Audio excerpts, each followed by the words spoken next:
Hey everyone, and welcome back to my channel. I did a video in February around Valentine's Day where I talked about book couples that I really liked. And I'm not a big romance reader, but sometimes in my books I find couples that just really make me feel things, which is a feat. And so I did that video in February, and I thought to celebrate Pride Month we could do another installment of this, and this time only talk about queer couples, gay, lesbian, whatever couples, to celebrate how amazing and diverse life can be. And I first of all wanted to quickly mention the queer couples I had already put in that first video, just in case you haven't watched that one, because there I did a mix.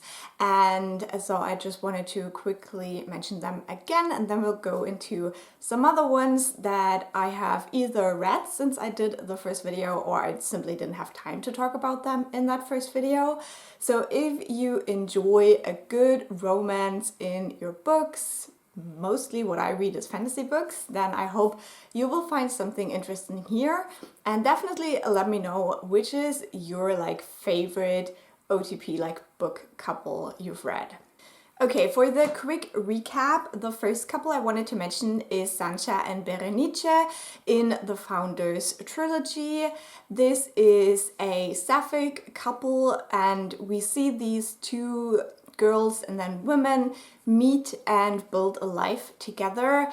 Honestly, this series spans a lot of time, and by the end of their love story, it had me sobbing. I love these two so much, and what they achieve together is amazing, and I highly recommend the series overall. In a similar vein, we have Thera and Somi in the Dandelion Dynasty series. I think their relationship is a little bit different because they don't really get to build a life together, but still at the end of the series, the way this wrapped up with their relationship was so beautiful and had me sobbing as well. So again, a sapphic relationship I absolutely adored. To no one's surprise, I also mentioned Nick and Charlie from the Heartstopper comics. I do like the TV show a little bit more than the comics, but I think that both are great. So this is a gay romance, so we have two boys falling in love. And what I like is especially the bi-rep that we get in this series. Then we have Bree, Nick and Sel in the Legendborn series. Now this one is still a little bit undecided, but it could still turn out to be a poly relationship. However, we already know that Sel had in the past a crush on Nick, so there are definitely there is bi representation, and the relationships are still a little bit unclear, and I can't wait to see where they go in the third book. Then we have one of my favorite fantasy sapphic couples, and that is Soraya and Parvane in Girl, Serpent, Thorn. I love Parvane as a love interest. She's so amazing. If I would meet a woman like that in my life, I would just die, basically.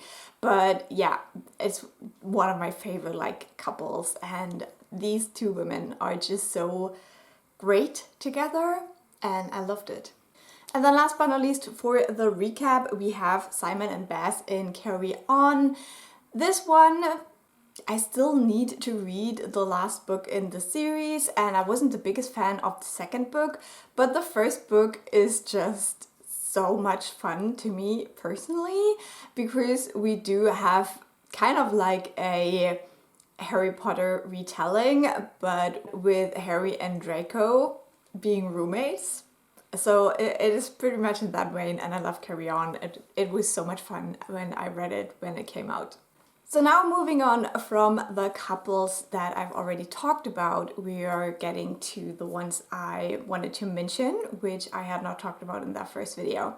And the first one that I wanted to mention is Helen and Edith in Even Though I Knew the End. This is a fantasy novella that has a kind of like a noir feel to it. In this one, we are following a character who has some like magical abilities, but is basically like a magical detective, and she's trying to figure out what is going on in this world. There seems to be a serial killer, but it's not really clear if it is like magical crimes or not. This has so many layers for the shortness of the novella. And what I really liked about this relationship is that Helen and Edith are actually already in a relationship. So we see them just be together and be a great team, and them not like having all of that like first lust and stuff like that, but just being in an established loving relationship, and I very much enjoyed that. Then another book I have recently already mentioned, but I'm gonna mention it again, and that is Have and Kid in Make You Mine This Christmas. So we have a Christmas romance here, and it's probably like my favorite holiday romance I've ever read. In this one, we have this like very interesting setup where we have a fake dating couple, but then the girl from that fake dating couple actually falls in love with the sister of her fake boyfriend. And this one, it's a little bit madness, but I do like a good messy story, so this was right up my alley. It's very cozy. You get like all of the Christmassy feels in this story, and I really just enjoyed these two women slowly figuring out what's really going on between them. And then also the love interest in this one is using a cane, so a mobility aid. And I thought that was a great representation again. And if I remember correctly, but I'm not 100%, I think the main character is plus size, but not completely sure about that one. But yeah, it was great. It was so fluffy and cozy and just really what I wanted for Christmas time. Now we're changing gears completely from that, and I want to talk about Micah and Tuya in the Monstress comics. Now, if you like women loving women, you need to read the Monstress comics because basically all of the important characters are women, and there is a lot of sapphic love in this comic series. But our main character, Micah, she lives in a world where there is two kinds of people. There's humans, and then there is these people who are basically, they have like animal parts to them basically, and they are descendants of some gods. And these two peoples are at war with each other.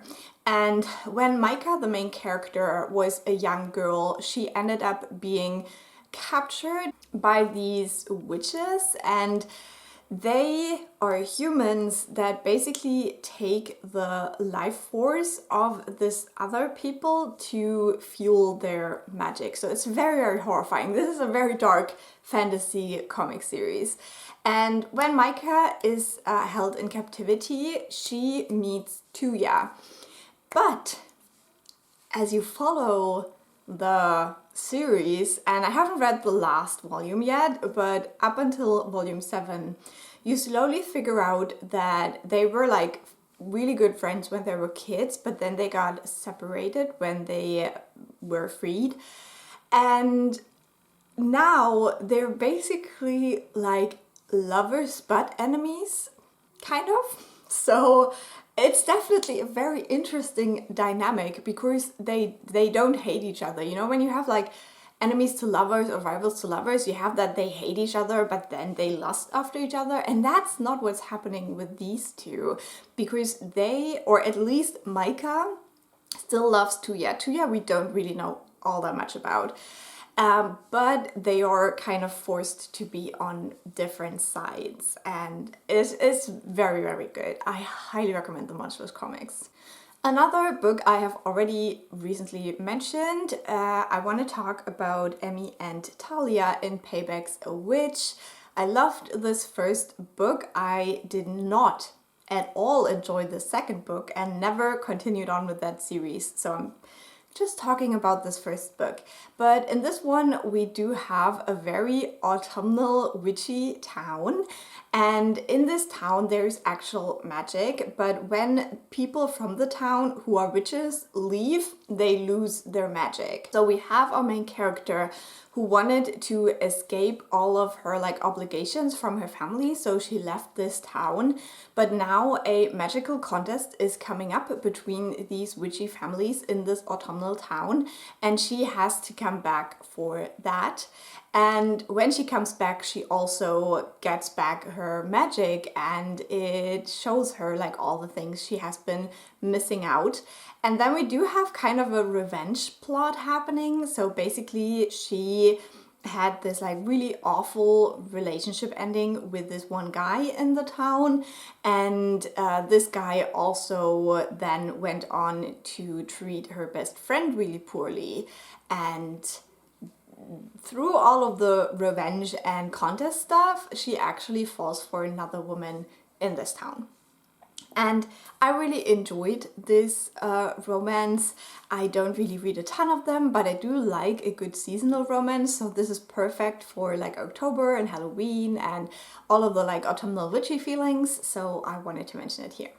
Something I'm also realizing is that I really like when there is some kind of a straight couple situation going on, and that is kind of falling apart or something, and then the sapphic love really shines through that. I don't know, that's just something I seem to like.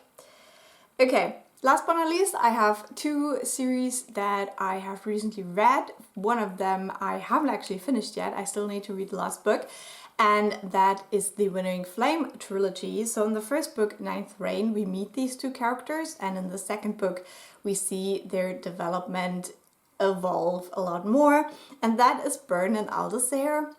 They're both side characters in this series, but very important side characters, and I just love them so much. They make me feel so much. They're so cute and pure, and if you just want to see two boys falling in love that are I don't know, I don't even know how to describe it. I think the dynamic is kind of comparable to the Heartstopper dynamic, but still different. I love Byrne because he's so supportive, and he definitely is not afraid to talk about his feelings. And then Aldasair is just very confused, but then also enjoys the feelings he suddenly has because they're different species. So Byrne is a human. I should talk about that book a little bit more. Byrne is a human and Aldasair is an Aboran, and these are the kind of two peoples in this world. And Aborans are basically if you mix elves and vampires, so they have very, very long lives.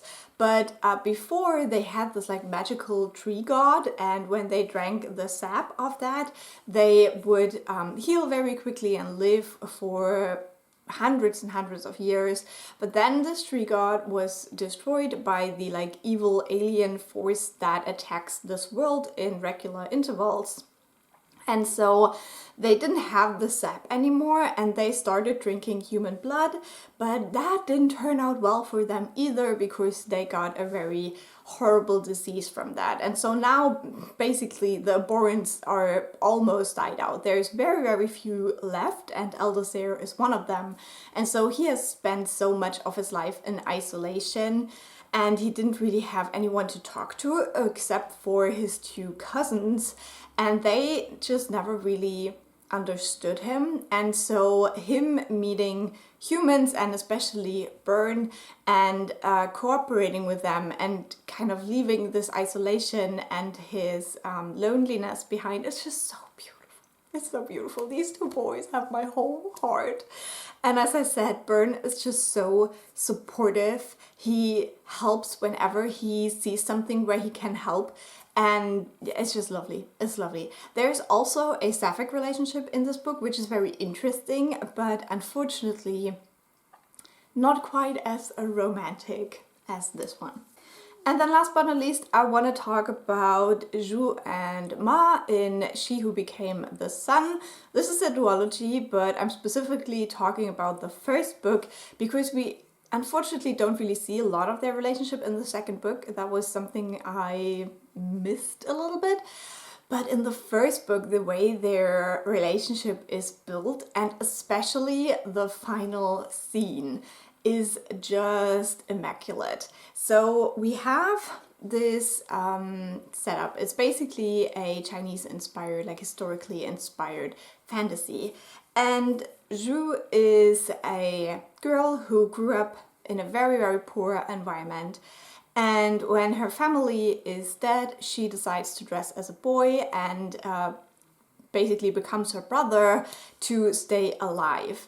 And when Zhu and Ma meet, it is as like military people in kind of like a rebellion, and Zhu is on that upwards trajectory. She wants to collect power and then use this military force for her goals.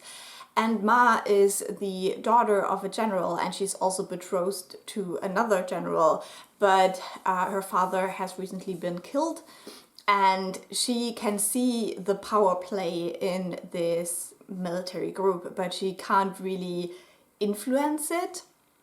And the way these two come together is just so good. They also have such a... It's kind of like a strategic relationship, but then it is also filled with so much respect for each other and so much passion. And yeah, as I said, this like final scene of the book is great. So there you have it. These are some queer book couples that definitely made my cold heart feel something. And as I said, if you like these like very dramatic or very cute and lovable romances, then I hope you found something you want to check out now. Let me know if anything sparked your interest, and I will talk to you soon. Bye!